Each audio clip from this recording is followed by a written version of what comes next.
නමෝ තස්සේ භගවතු අරහතු සම්මා සම්බුද්දස්ස නමෝ තස්සේ භගවතු අරහතු සම්මා සම්බුද්දස්ස නමෝ තස්සේ භගවතු අරහතු සම්මා සම්බුද්දස්ස හැම දිනාටම තෙරුවන් සරණ ප්‍රාර්ථනා කරනවා.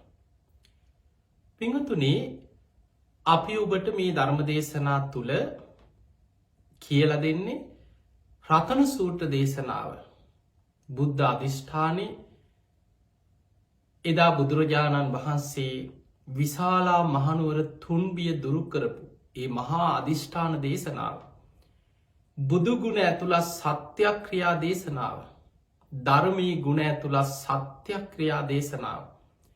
සංඝගුණ ඇතුළත් සත්‍යක්‍රියා දේශනාවේ තියෙන බලය අපි කොහොමද මේ දේශනාව අපේ ජීවිතයට ගලප ගන්නේ?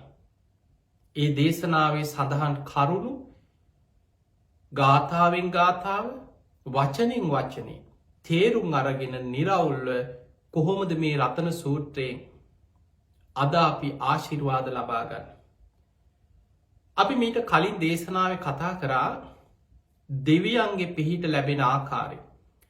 මේ රතන සූත්‍ර දේශනාවේ පළවෙනි දෙවනි ගාථා දෙකේ තියෙන දේව ආරාධනාව. බුදුරජාණන් වහන්සේ දෙවියන්ට ආරාධනා කරලා ඉල්ලීමක් කරනවා. මේ අහසේ අන්තරීක්ෂ රැස් වෙලා ඉන්න සියලුම දෙව් බඹුන් මේ මිනිස්යන් ගැන මෛත්‍රී සිත් ඇති කර ගනිත්වා. මේ දේශනාව හොඳට කන් යොමු කරගෙන අසත්වා. මේ මිනිස්සු දවල් රෑ දෙකේ ගුණධර්ම පුරමින් පින්දහම් කරමින් දෙවියන්ටත් පින් දෙනවා. ඒ නිසා තස්මාහිනේ රක්කත අපමත්තා, මේ අප්‍රමාදිය මේ මිනිස්යන්ව ආරක්ෂා කරන්න, මිනිස්සුන්ට පිහිට වෙන්න කියලා බුදුරජාණන් වහන්සේ දෙවියන්ගෙන් ඉල්ලීමක් කරලා තමයි මේ රතන සූත්‍ර දේශනාව දේශනා කරන්නට යෙදුනේ. අපි ඉස්සරලා අපි බලමු විශාලා මහනුවර ඇති වුණේ කොහොමද කියලා. ඒක ලස්සන කතාවක්. බොහෝ කාලයකට පෙර ලිච්ඡවී පරපුර ඇතිවෙච්ච ආකාරය අපේ බුදුරජාණන් වහන්සේ පහළ වෙන්න බොහෝ කාලයකට පෙර බරණැස බ්‍රහ්මදත්ත නමින් රජ කෙනෙක්, ඒ කාලෙත් බරණැස බ්‍රහ්මදත්ත කියලා රජ කෙනෙක් රාජ්‍ය කරලා තියෙනවා. අන්නේ බරණැස බ්‍රහ්මදත්ත කියන රජ්ජුරුවන්ට අගබිස්සවට දරුවෙක් ලැබෙන්න හිටියා. ඒ අගබිසවට දරුවෙක් ලැබෙන්නේ ඉඳලා නියමිත දිනවලට කලින් දරුවෙක් හැටියට බිහිවුණේ මස් වැදැල්ලක්. දරුවෙක් නෙමෙයි, මස් වැදැල්ලක් බිහි වුණා. හැබැයි දින කීපයකට කලින් දරුවෙක්ගේ හැඩේ තිබුණට පැහැදිලිව දරුවෙක් හැටියටනේ මස් වැදැල්ලක්. ඒ කාලේ අද වගේ මේ තාක්ෂණයේ උපකරණ මේ දරුවෝ තියාගෙන වෙන ඒ වගේ තාක්ෂණික උපකරණත් නැහැ. ඒ වෙලාවේ රජ්ජුරුව කල්පනා කරා මේක රටවැසියෝ දැනගත්තොත් රජ්ජුරුවන්ටත් විශාල ලැජ්ජාවක්, නින්දාවක්. මේක රාජ වංශයටම ලැජ්ජාවක්. ඒ නිසා භාජනයක තියලා එහෙම්මම තවත් භාජනයකින් වහලා ගංගානම් ගඟේ පා කරලා යවන්න කිව්වා. ඔබ අදත් දකින්න ඇතිව ඉන්දියාවේ මිනිස්සු මැරුණාට පස්සේ ඒ අය එදා ඉඳන් මේ අවුරුදු දහස් ගණන් ඉතිහාසෙ ඉඳන් එන දෙයක් තමයි මැරිච්ච කෙනාගේ අලු ටික පා කරන්නෙත් ඔය ගංගානම් ගඟේ. සමහර මිනී පුච්චන්නේ ගඟ අයිනේ. බාගෙට පුච්චලා මිනිහ තල්ලු කරන්නෙත් ගඟට. මිනිස්සු වැඳ වැඳා දෙවියන් කියලා හිතාගෙන ගඟට වැඳ වැඳා ගඟෙන්ම නානවා. අර මිනිත් පා කරලා යවනවා.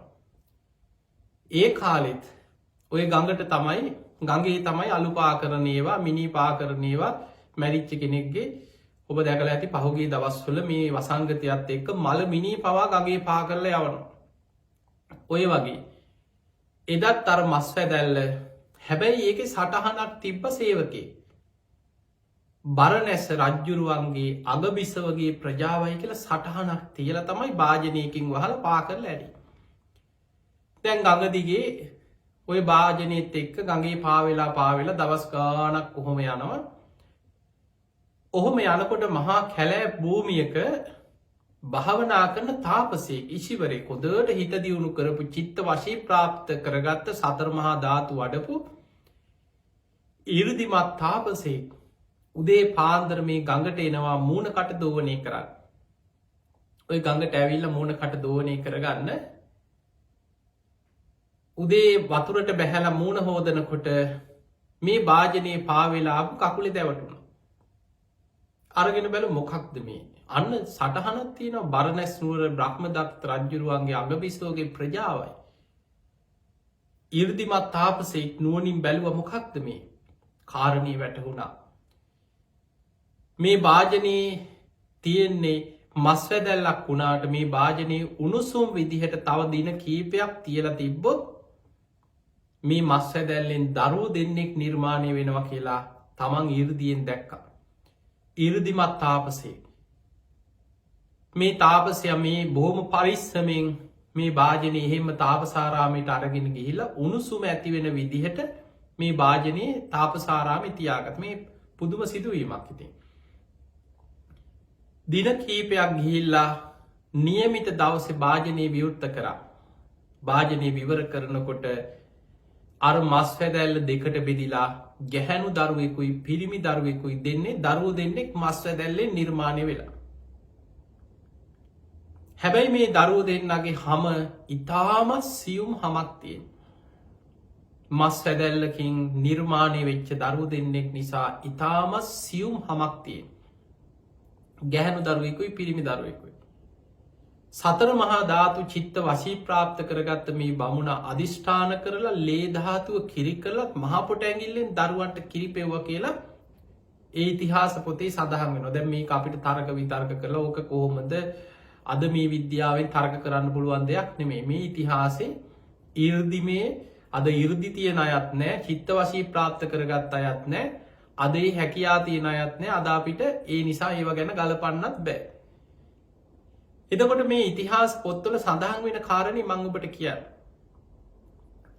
දැන් මේ තාපසයා 이르දියෙන් සතර මහා ධාතු චිත්ත වශීප්තාප්ත කරගත්ත කෙනෙක් කියන්නේ තමන්ගේ මේ පඨවි ආපෝ තේජෝ වායු කියන සතර මහා ධාතු 이르දි බලයෙන් අවශ්‍ය විදිහට වෙනස් කරන්න පුළුවන්.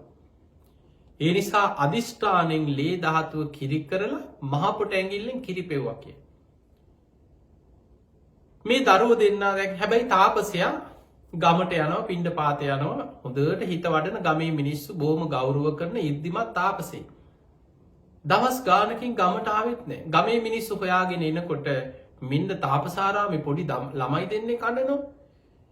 පොඩි උන් දෙන්නේ පැටවු දෙන්නේ. ඔයලා බලනකොට පුංචි ගැහැණු දරුවෙකුයි පිරිමි දරුවෙකුයි. ගම්වාසීන්ට විස්තරේ කිව්වා. ඔවුන් ඉල්ලුවා තාපසයන් වහන්සේට මේ දරුවෝ හදාගන්න කරදරයි. මේ තාපසාරාමේ පහසුකනුත් නැහැ. මේ ගමේ කිරි මව්වරු ඉන්නවා. ඒ අය කිරි දීලා මේ දරුවෝ දෙන්න හදාගන්න අපිට දෙන්න. තාපසයන් වහන්සේ දරුවෝ දෙන්න ගම්වාසීන්ට ලබලා දුන්නා. ඔවුන් පොරොන්දු කරගත්ත දරුවෝ දෙන්නව ආරක්ෂා කරන්න මේ රාජකීය උරුමයක් තියෙන පින්වත් දරුවෝ දෙන්නේ. ගම්වාසීන් බොහෝම ආදරෙන් දරුවෝ දෙන්න හදාගත්තා. ඔය දරුවෝ දෙන්න ටිකක් ලොකු මහත් වෙලා පුංචි වයසට ළමා වයසට එනකොටත් අනිත් දරුවෝ වගේ නෙමෙයි. හම විනිවිදගෙන ශරීරය ඇතුළ පේනවා කියන දැන් ඔබ නිකන් හිතන්න ඔබේ අත දිහා බලනකොට ඔබට නිකන් උඩින් නහරවැල් නිකන් උඩට මතුවලා තියෙන්න පුළුවන්. නමුත් හම විනිවිදගෙන ඔබේ මේ නහරවැල් නහරවල් වල ලේ අනේවා ඕවා ඔබට පේන්නේ නැහැනේ අස්ති.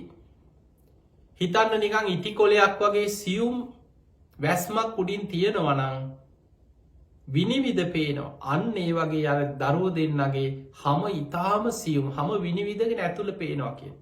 දැන් අද නම් හිතන්න මේක විකෘතියක් කියලා. එතකොට මේ දෙන්න ලොකු වුණා. ටිකක් තරුණ වයසට එනකොටත් මේ දරුවෝ දෙන්නගේ හැමේ අර ලක්ෂණේ ඒ තරම්ම නැතත් හැම විනිවිදගෙන පේනවා. එතකොට මේ දරුවෝ දෙන්නට අනිත් යාළුවෝ අතර ගමේ ඉන්න අය අතර නමක් වැටුණා නිච්චවි කියලා. චවි කියන්නේ හැමට. හැම විනිවිදගෙන ඇතුළ පේන නිසා තමයි නිච්චවි කියන්නේ. නිච්චවි. චවි කියන්නේ හැම. කාලයක් යනකොට ඕක තමයි ලිච්ඡවි බවට පත් වෙනවා. නිච්ඡවි කියන එක තමයි ලිච්ඡවීන් කියන නම කාලයක් යනකොට වෙනස් වෙලා. එතකොට මේ පරපුර ඇති වෙච්ච හැටි තියෙනවා. දැන් මේ අය තරුණ වෙනකොට ඒ අයට අර හැමේ විනිවිද පේන ලක්ෂණේ නිසාම වෙන විවාහයක් කරලා දෙන්නත් බෑ. ගම්වාසීන් එකතු වෙලා කතා වෙලා ඒ දෙන්න විවාහ කෙරෙව්වා. ඒ දෙන්නට 16 වතාවක් නියුන් දරුවෝ බිහි වුණා කියලා තියෙනවා. එතකොට දරුවෝ එතනම නිකන් හිතන්න 16 වතාවක් නියුන් දරුවෝ ලැබෙනවා කියන්නේ ළමයි 32ක්. ඊළඟට ඒ අය අතර මේ පරපුරේ විවාහ ගිවිස ගැනීම සිද්ධ වුණා කියන ඔහොම පරපුර විශාල වෙලා ඉතින් පරම්පරාගත මේ බුදුහාමුදුරුවෝ පහළ වෙන්න අවුරුදු දහස් ගානකට කලින් සිදුවීම. එහෙනම් ඒ කාලේ මිනිස්සුන්ගේ ආයුෂත් මීට වඩා ටිකක් වැඩි. දැන් ඔබ හිතන්න අපේ බුදුරජාණන් වහන්සේ පහළ වෙනකොට සාමාන්‍ය ආයුෂ අවුරුදු 120යි. අද වෙනකොට සාමාන්‍ය මිනිස්සුන්ගේ ආයුෂ අවුරුදු 65යි 70 75 ඔය වගේ ආයුෂ. එහෙනම් බුදුහාමුදුරුවෝ පහළ වෙන්න අවුරුදු 7-800කට 1000කට වගේ හා ගත්තොත් ඊට වඩා ගොඩක් ආයුෂ තිබිලා තියෙනවා. ඔය පරපුර ඔහොම ලොකු වෙලා පරම්පරාවල් විශාල වෙවි යනකොට ගම්වාසීන් මොකද කරේ? ගමේ වෙනත් ප්‍රදේශයක් ඒ අයටම වෙන් කරලා දුන්නා. ඒ පරම්පරාවටම ප්‍රදේශයක් වෙන් කරලා දුන්නා. වෙනම සීමා මායින් ලකුණු කරලා ප්‍රාකාරයක් බැඳලා දුන්නා. මෙන්න ඔයාලගේ සීමාව. එතකොට මේ පරපුරේ ගමේ තමයි හැදුනේ. කාලයක් යනකොට පරම්පරා ගණන් යනකොට පරපුර වේගෙන් පැතිරිලා ව්‍යාප්ත වෙලා යනකොට සීමාව මදි වෙලා දෙවනි පාරටත් විශාල කරා. තවත් ප්‍රාකාරයකින් තවත් සීමාව විශාල කළ ඈතින් තවත් ප්‍රාකාරයක් බැඳ. තවත් අවුරුදු ගණනාවක් යනකොට මේ පරපුර වේගෙන් ව්‍යාප්ත වෙලා යනකොට සීමාව තවත් විශාල කරගන්න වුණා. දැන් ප්‍රාකාර 3ක් තියෙනවා. සීමාවල් 3කින් විශාල වෙච්ච ප්‍රාකාර 3කින් වටවෙච්ච නගරයක්. අන්නේ නිසා තමයි ওই නගරෙට කියන්න පටන් ගත්තේ විශාලා මහනුවර.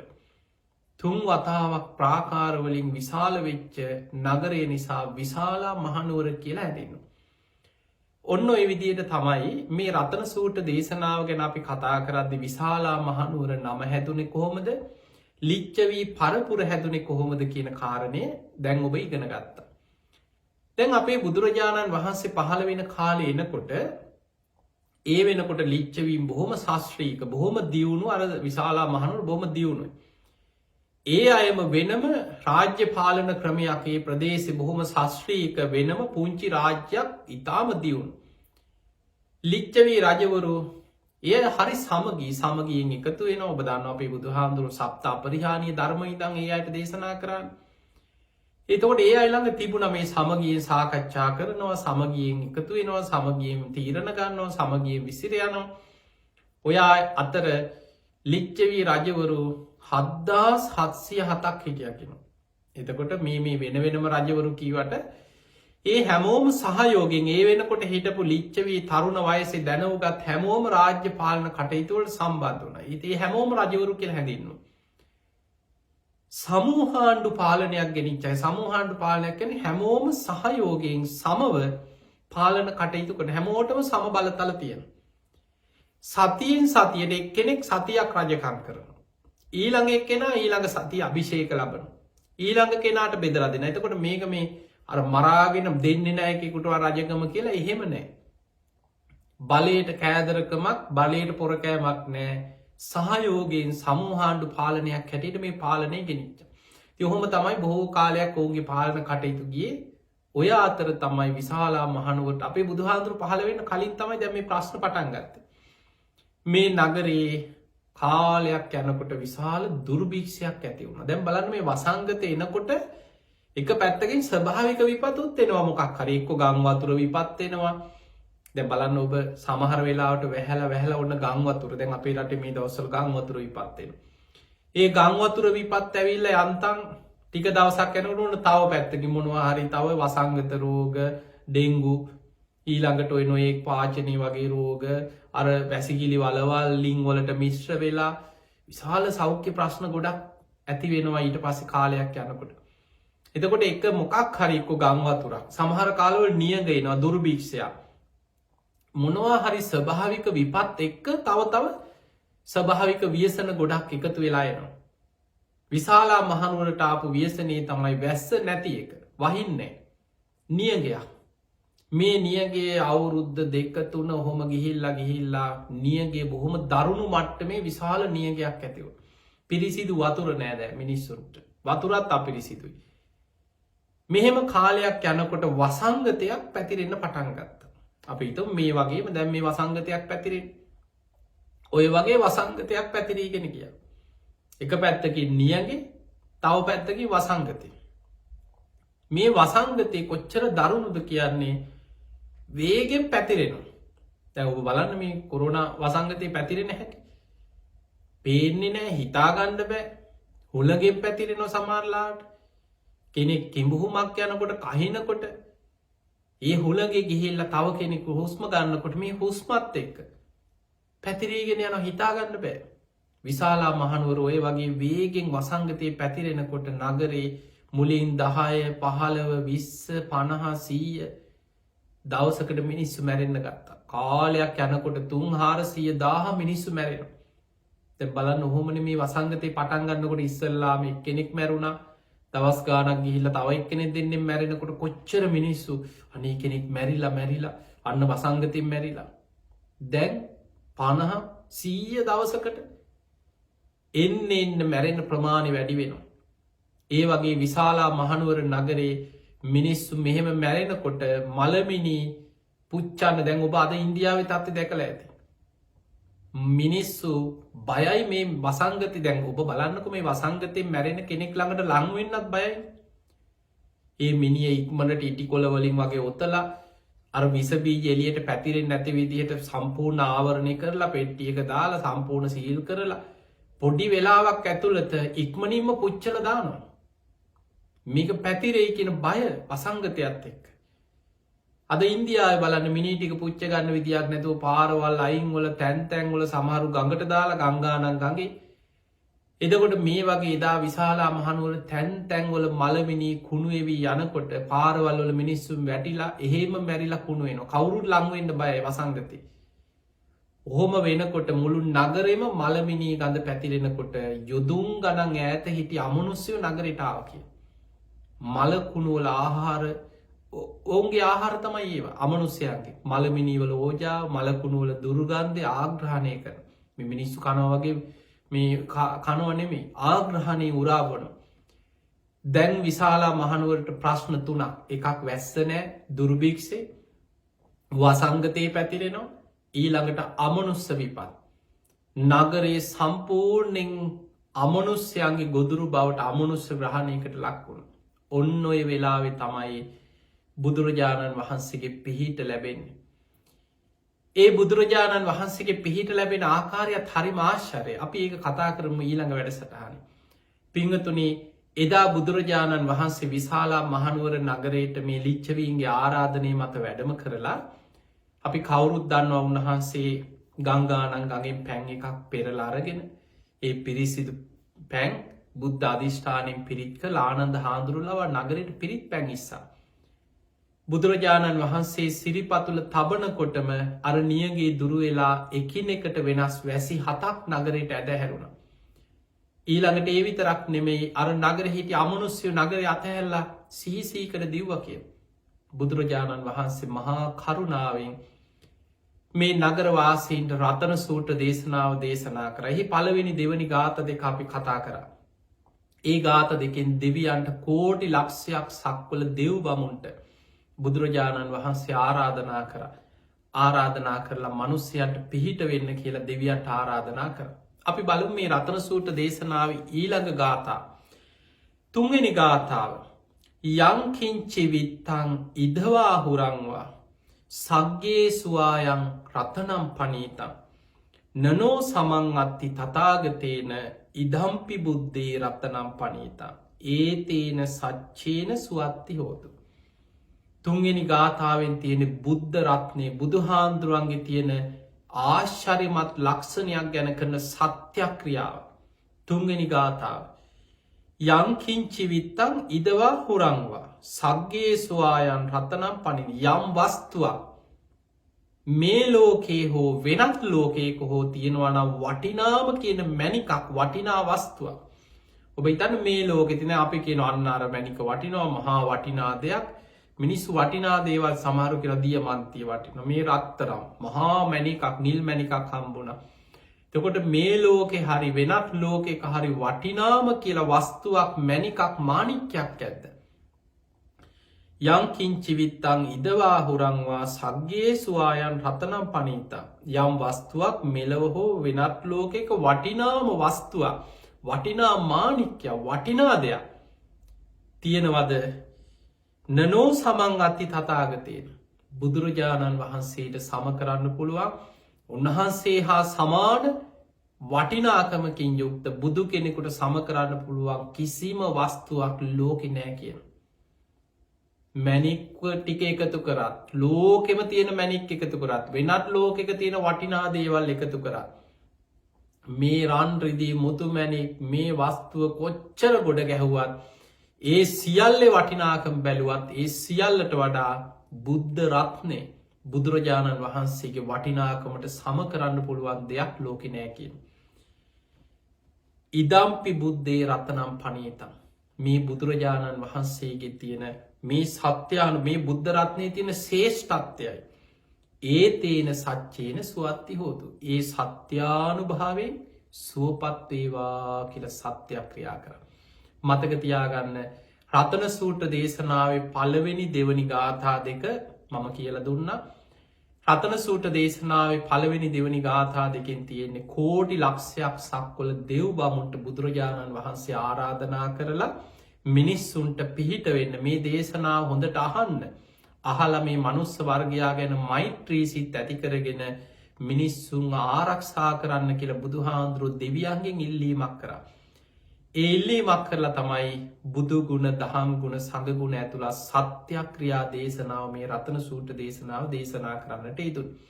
ඒ රතන සූට දේශනාව පළවෙනි ගාථාව එකන ගාත හැටියට ගත්තු තුන්ගෙන ගාථාව බුදුගුණ ඇතුළත් ප්‍රථමද අර්දේවාරාධනාවෙන් පස්සි දේශනා කරපු ගාථාවේ පළවෙනි බුදුගුණ ඇතුළත් ගාථාව තමයි මේ අද අපි කතා කර. ඒ ගාථාවේ තේරුම යංකින්චිවිත්තං ඉදවා හොරංවා සග්ගේ සුවායන් රතනම් පනීතන්. නනෝ සමං අත්ති තථාගතේන ඉදම්පි බුද්ධේ රතනම් පනිතම් මේ ලෝකේ යම් වස්තුවක් මේ ලෝකෙ හරි වෙනත් ලෝකයේ හරි යම් කිසි වටිනා කියෙන මැණික් වස්තු යම්තාක් මාණික් ඇද්ද. ඒ සියල්ල බුදු කෙනෙකුට සම කරන්න පුළුවන් දෙයක් ලෝකෙනෑ. බුදුරජාණන් වහන්සේ ඉදම්පි බුද්ධේ රතනම් පනිත බුදුරජාණන් වහන්සේ මේ සියල්ලං අතරම ශේෂ්ඨයි. ශේෂ්ඨම මාණික්්‍ය තමයි බුද්ධ රත්නය. ඒ උතුම් බුද්ධානු භාව බලයෙන් ඒ සත්‍යයි මේ සත්‍යක්‍ර ඒ සත්‍යානු භාව බලයෙන් ඒ බුද්ධානු භාව බලයෙන් මේ මනුස්ස වර්ගයා සුවපත්වේවා කියලා අර වසංගත මේ විපත් මේ පීඩාවන්ගේ මේ මිනිස්සු සුවපත්වේවා කියලා අධිෂ්ඨානයක් සත්‍යයක් ක්‍රියාවක් කර. ඒ තේන සච්චේන සුවත්ති හෝතු මේ සත්‍යානු භාවයෙන් සුවපත්වේවා කියලා. තින් එහෙමන අපි ගාථාවෙන් ගාථාව අපි ඉදිරියට කතා කරනවා. තිං ඔබ අපි කවුරු ප්‍රාර්ථනා කරමු ඒ තේන සච්චවත් මේ සත්‍යානු භාවේ දුක්ඛාවූප සමේත් මේ සියලු දුක් කරදර දුරුවේවා. මේ සත්‍යානු භාවේ භයාවූප සමිතුතේ මේ බය රෝගබිය මේ දුර්භික්ෂ බිය මේ කරදර විපත් බිය මනුස්්‍යයන් තුළින් දුරුවේවා. ඒ තේන සච්චවච්චේන රෝගාවූප සමින්තුතේ. මේ රෝගබිය මේ සත්‍යානු භාවෙන් මේ රෝගබිය මේ රටෙන් ලෝකෙම දුරුවේවා. ඒ තේන සච්චවච්චේන ආයුතේ අභිවඩ්ඩතු ඒ තේන සච්චවච්චේන ඒ මේ සත්‍යානු භාවෙන් ආවිස බලන්තය අභිවඩ්ඩතු බලය ප්‍රඥාව ආරෝග්‍යලාබේ මේ සියල්ල මනුස්්‍යයන්ට සැලසේවා. ඒ වගේම අපි අමතක කරන්න හොඳ නෑ මේ ගෞතම බුද්ධ ශාසනය තුළ නිරෝගී සම්පත්තින් අග තැන්පත් බක්කුල මහරහතන් වහන්සේ නිතර සිහි කර. මේ රතන සූට දේශනා බොහොම සද්ධාවෙන් උදේ හවස සජ්්‍යායනා කරන්න.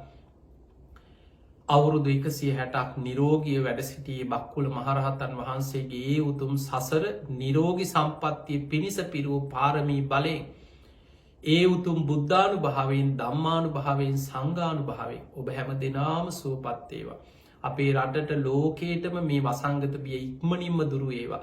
ඒ රතන සූත්‍රයේ ඒ ආඥාව බුද්ධ ආඥාව ධම්මාඥාව සංඝාඥාව තුනුරුවන්ගේ මේ උතුම් බලයෙන් ඔබ හැම දෙනාම නිදුක්වේවා නිරෝගිවේවා සුවපත්තේවා දිනෙන් දින මේ වසංගතය ඉක්මනින්ම දුරුවෙලා ලෝකෙම දුරුවෙලා හැම දෙනාටම සියලු යහපත සැලසේවා කියලා අපි හදවති ආශිර්වාද කරන හැම දෙනාටම සම්මා සම්බුදු සරණයි.